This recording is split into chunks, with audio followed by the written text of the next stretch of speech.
Since 2017, Qatar has been subject to a boycott by Saudi Arabia, the UAE, Bahrain, and Egypt, the so-called Arab Quartet, creating a deep rift in a region already beset by civil wars and insurgencies. 2 years into the blockade, in Qatar is stronger and more resilient than ever. Qatar has demonstrated an impressive ability to turn the crisis into an opportunity in terms of improving food security, social cohesion, and economic sustainability, including adapting fiscal policies that helped its currency weather the blockade. However, a much less recognized geopolitical silver lining is that the crisis has inadvertently helped Qatar keep out of some of the most damaging policies in the Middle East and, in this way, has paved the way for the country to make a regional comeback. Qatar was happy to be out of Yemen. Firstly, as soon as the blockade started, Qatar was thrown out of the alliance waging war in Yemen, which the Qataris joined reluctantly, largely to please the Saudis. Another year of war in Yemen has only involved more death and misery, with Saudi's other blockade bringing the country with its 28 million people to a massive humanitarian catastrophe. Serendipitously, Qatar was extricated from the negative reputational fallout suffered by Saudi and the UAE. This was Doha's first strategic win in the eyes of a global media and civil society increasingly alarmed at the horrors unfolding in Yemen. Moreover, with cracks rapidly developing in the Saudi-UAE alliance as a result of having diverging designs for Yemen's future, Qatar has come out as a more trustworthy party that harbors no preconceived ideas about Yemen's territorial integrity. In 2018, Saudi Arabia announced the Salwa Canal project, a plan to build a 200 meters wide, 70 kilometers long canal along their border with Qatar. This will turn Qatar into an island. Welcome to the Atlantis report. The International Monetary Fund says Qatar's economy is expected to grow despite the Gulf nation being under an economic blockade for 2 years now. Qatar is the richest country in terms of GDP per capita compared with Dubai. In the UAE, they understood early that they couldn't rely solely on oil and gas, so they invested in creating an image of where East meets West, a place for business and tourism. In order to do that, Dubai sold its soul a bit, becoming known as a party destination where girls can wear skimpy clothes, and boozy brunches are the norm. In Qatar, they still rely almost completely on oil and gas. They stick pretty closely to their conservative Islamic roots, so there is very little going on in terms of a social scene and little for tourists to see and do. They also lag behind in terms of infrastructure. It is very little in terms of public transport. The World Cup is an attempt to change their image, but with all the controversy around it, it's not going well. The Qatar World Cup 2022 stadiums and infrastructure are being built by Nepalese immigrants employed in Qatar's construction industry who work for little or no pay.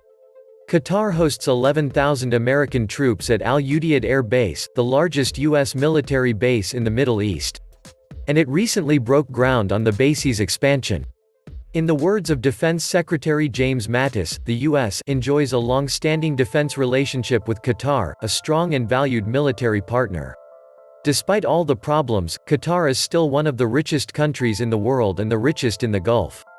Following are some reasons that made Qatar top the charts. Number 1. Stable political system.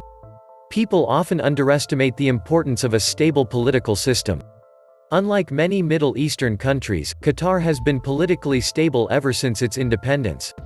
Qatar is an absolute monarchy ruled by the Al Thani family. The ruling dynasty has been able to provide the Qataris with the highest per capita income in the world. Qatar is classified by the UN as a country of very high human development and as the most advanced Arab state for human development. Number 2. Exploiting natural resources. Before the emergence of the oil-based industry, Qatar was a poor pearl diving country. The exploration of oil and gas fields began in 1939. Oil was discovered in Qatar in 1940, in Dukhan Field. In 1973, oil production and revenues increased dramatically, moving Qatar out of the ranks of the world's poorest countries and providing it with one of the highest per capita incomes in the world. The discovery transformed the state's economy. Now, the country has a high standard of living for its legal citizens. With no income tax in Qatar, the unemployment rate is about 0.1%. Number 3. Lack of any serious home issues. Unlike most countries, Qatar has no problems at home. Thus it allows Qatar to intervene where it sees fit without too much regard for upsetting others because its policy is simply to engage with everyone it can as often as it can. Number 4. Prioritizing infrastructures. Qatar has made a vast expansion of infrastructure at home, as well as its investment abroad. The government has allocated 40% of its budget to infrastructure projects, including $11 billion on a new international airport, $5.5 billion on a deepwater seaport and $1 billion for a transport corridor in the capital, Doha. It will spend $20 billion on roads. The country's sovereign wealth fund, estimated to have assets worth around $70 billion, has poured more than $20 billion in recent years into stakes in German carmakers Porsche and Volkswagen, Agricultural Bank of China, Santander Brazil, Spain's Iberdrola and German builder Hochtief. Its ambitions extend into the realm of sport. Qatar won the right to host the 2022 Soccer World Cup. It spent $2.8 billion on hosting the 2006 Asian Games. And here is how Qatar became so rich so fast. In 1939, oil was discovered in the tragedy. Due to World War II, the growth in the field was slow until 1949. While oil exploration was important, but it was nothing compared to the natural gas reserves found after 30 years. In 1951, Qatar produced 46,500 barrels of oil per day, which was $4.2 million in revenue. Due to the discovery and development of oil fields, oil production increased by 233,000 barrels per day. New revenue from oil exports filled the pocket of the ruling family, and Qatar started the process of slow modernization. The country's first school, hospital, power plant, desalination plant, and telephone exchange all opened in the 1950s. During the 1960s, oil revenues continued to rise because the Al Thani family strengthened their hold on power by establishing relatives on higher government posts. Extraordinary allowances were given to all Al Thani family members. Qatar announced its independence in 1971 after Great Britain announced the removal of all its military obligations in the east of the Suez Canal. On February 22, 1972, Khalifa bin Hamad removed his father, Emir Ahmad bin Ali, who was hunting with his hawks in Iran. Khalifa bin Hamad cut the expenses of the royal family and increased spending on social programs, housing, health, education, and pension. In 1971, the world's largest natural gas field, South Pars, North Dome Gas Condensate Area, was discovered on the coast of Qatar. At that time, the production of petroleum was going on very high, so this area was not developed. Qatar will definitely say thanks for the northern region. Now Qatar has the largest natural gas reserves in the world after Russia and Iran. Qatar's stock is approximately 896 trillion cubic feet. In the 1980s, due to the decline in oil prices, due to a lack of oil revenues, the Qatari economy stagnated. The crisis prompted Qatar to eventually develop the North Field in 1989, although production was slow. By 1995, the situation in Qatar had not improved. Sheikh Hamad bin Khalifa Al Thani took over the bloodless coup with Emir Khalifa bin Hamad. Sheikh Hamad fixed a new direction for the country. Sheikh Hamad's first move was to track the development of the North Dome area rapidly. Production grew, and Qatar started exporting liquid natural gas for the first time. In order to accommodate increased production and demand, Qatar started building new liquid natural gas plants. In the last 15 years, 14 liquid natural gas plants have been made in partnership with international oil companies. In the late 1990s, Qatar entered the production sharing agreement with several international oil companies. New companies started using horizontal drilling methods to stop the fall in oil production. As part of Qatar's partnership with Musk Oil, the world's longest horizontal well became. In 1996, Qatar built a large, billions of dollars of Al Udeid Air Base, which served as a logistics and command facility for the American military. Partnering with the U.S. Army has given Qatar an unprecedented level of security. In 1997, Qatar started long-term settlements to provide a large amount of natural gas to Spain and Japan. Over time, Qatar provided more variety to its customers. Qatar's GDP has skyrocketed over the last 15 years due to stable oil production and high natural gas production. To avoid the dreaded resource curse, Qatar has taken measures to diversify its economy. In 1998, the government constructed Education City, a large complex that supports 6 American and 2 European universities as well as research centers. Qatar has raised the sovereign wealth of $170 billion due to revenues from oil and natural gas. It has started investing like a hedge fund.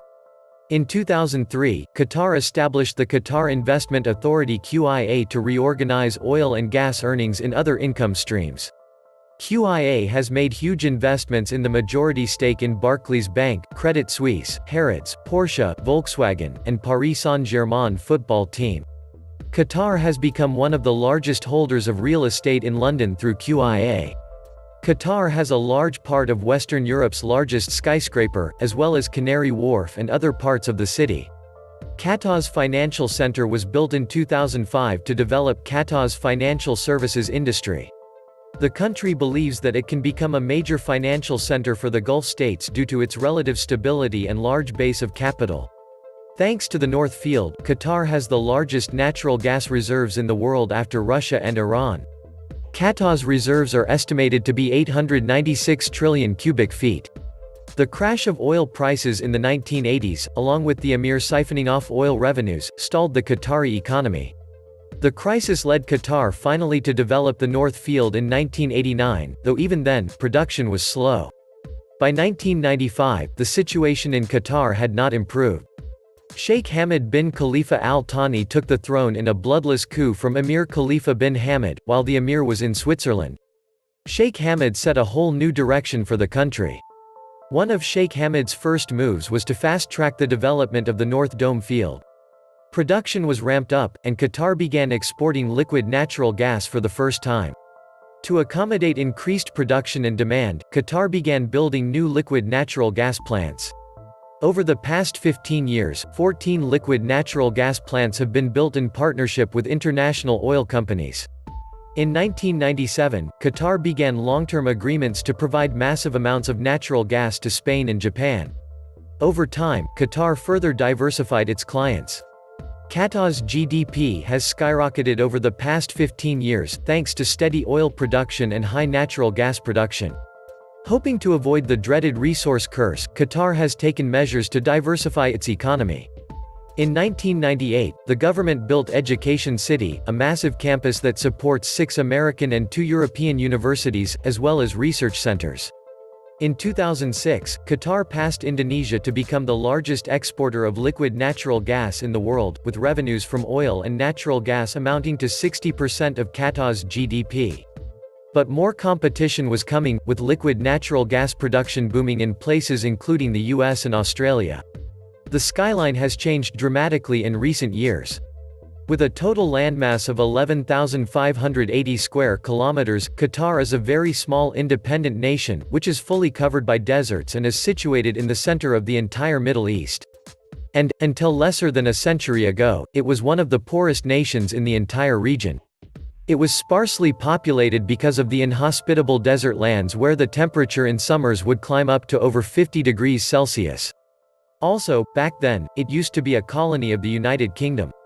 The primary sources of income for this tiny nation used to be its dwindling fishing industry, and extraction of pearls out of the ocean. The days were not very good.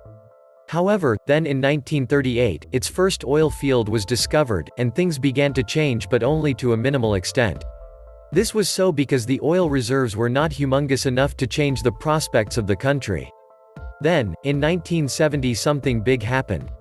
Oil major, Shell had discovered the world's third largest gas field, the northern fields in Qatar. However, back then, the only means to transport gas was through pipelines. The problem with that was this. Every place where there was significant demand for natural gas, was just too far off Qatar, and to lay pipelines to those places would have been an enviable and very costly affair. This wasn't something that the British back then was open to spending on one of its tiniest colony. However, when Qatar gained independence in 1971, the new emir had already realized that the only way he could have changed the fortunes for Qatar and its people was by means of trading the natural gas. Thus, he heavily invested monetary resources into the research and development of this underdeveloped science called liquefaction. Liquefaction is a process of conversion of natural gas to liquid form, which can be easily transported in containers loaded over ships and trucks. And that investment made back in those times in the later years paid back in ginormous volumes. Within a very short span, Qatar began to export natural gas to nations spanning all across the globe, earning back humongous petrodollars, dollars earned by means of oil and gas trade. And that was how Qatar transformed its fate, from a poor desert nation dependent on failing fishing industry and pearl extraction to a super-rich country with booming infrastructural development and radically improving lifestyle, which was also depicted in the marvelous GDP growth rates. Qatar formed a sovereign wealth fund to invest its fortunes across the globe in diversified sectors strategically. The body was called the Qatar Investment Authority, QIA. And QIA did such a wonderful job at choosing the right assets to invest in, that today its net worth is over $335 billion. That's a mind-boggling figure, making it the 11th biggest sovereign wealth fund in the entire world. And that's the wealth of a nation with a population of just over 2.5 million, among whom Qatari people account for just about 300,000 people. Yep, just 5 zeros after 3. And that is what has risen its overall GDP per capita to over $127,000. This wealth fund made investments in all sorts of sectors, be it sports and travel or real estate and technology. Not only has it invested heavily into well-known tech companies like Uber, but it is also one of the largest stakeholders in popular companies like Volkswagen, Shell, and Russian oil giant Rosneft. Then, it also has stakes in the greatest of cities, and their best of properties. I mean, just imagine this. Qatar owns more property in London than the Queen of England does. It owns 34% of the top 15 skyscrapers in London, while the very UK-based companies own a little lesser than 21%. And, when we talk of the iconic Empire State Building of New York, we must remember that Qatar owns 10% of that marvel too. Similarly, it has a 20% stake in British Airways, 20% ownership in the Heathrow Airport, and 25% in the St. Petersburg Airport as well. Wow! And, the money that these investments earn Qatar every month, every year is then invested back into acquiring other valuable assets and also channeled back into the home country to build more of highways, ports, airports, colleges and universities, and more of infrastructural marvels like skyscrapers and much more. And, that's the tale of Qatar cracking open the juggernaut of wealth creation and becoming the richest country on the entire freaking planet. Thus, regardless of the size, a country should be pragmatic. A proper vision and self-analysis would help to transform the country its best. This was the Atlantis Report. Please like, share, and subscribe. Thank you.